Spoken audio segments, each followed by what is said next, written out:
حضرت امام جعفر علیہ السلام کے دور میں ایک شخص تھوڑی تھوڑی بیماری پر دوا کھایا کرتا تھا۔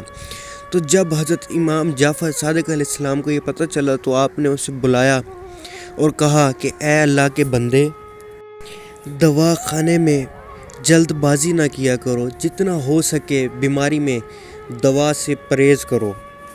جب بیماری برداشت سے باہر ہو جائے پھر دوا کی طرف قدم بڑھایا کرو، کیونکہ دوا زیادہ کھانے سے انسان کے جسم میں پوشیدہ امراض پیدا ہو جاتے ہیں جو آنے والے وقت میں انسان کے معدے اور جسم کو کمزور بنا دیتے ہیں۔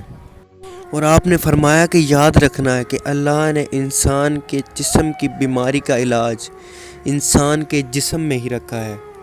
اس پر وہ شخص کہنے لگا کہ اے نواسہ رسول، مجھے کچھ ایسا بتائیں جس سے میری دواؤں سے جان چھوٹ جائے۔ تو حضرت امام جعفر صادق علیہ السلام نے فرمایا کہ اے بندہ خدا، 2 باتوں پر عمل کیا کرو، اللہ تمہاری صحت برقرار رکھے گا۔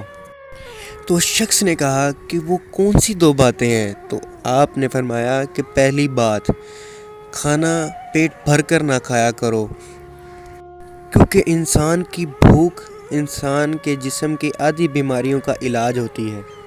اور دوسرا، خوش رہا کرو، کچھ ایسا کام کیا کرو دن میں کہ تمہارے جسم تھک جائے اور پسینہ باہر آ جائے۔ اور آپ نے فرمایا کہ میں نے اپنے بابا اور انہوں نے اپنے بابا اور انہوں نے اپنے بابا اور انہوں نے اللہ کے رسول سے سنا کہ جو انسان پیٹ میں کچھ بھوک رہنے دیتا ہے اور خوش رہتا ہے، اچھا سوچتا ہے اور دن میں کچھ ایسا کام کرتا ہے جس سے وہ تھک جائے اور اس کا پسینہ نکل شروع ہو جائے، تو اللہ اسے جسمانی اور روحانی بیماریوں سے دور رکھتا ہے، اور یوں اس کی زندگی بھی کامیاب ہو جاتی ہے اور اس کی آخرت بھی خوشگوار ہو جاتی ہے۔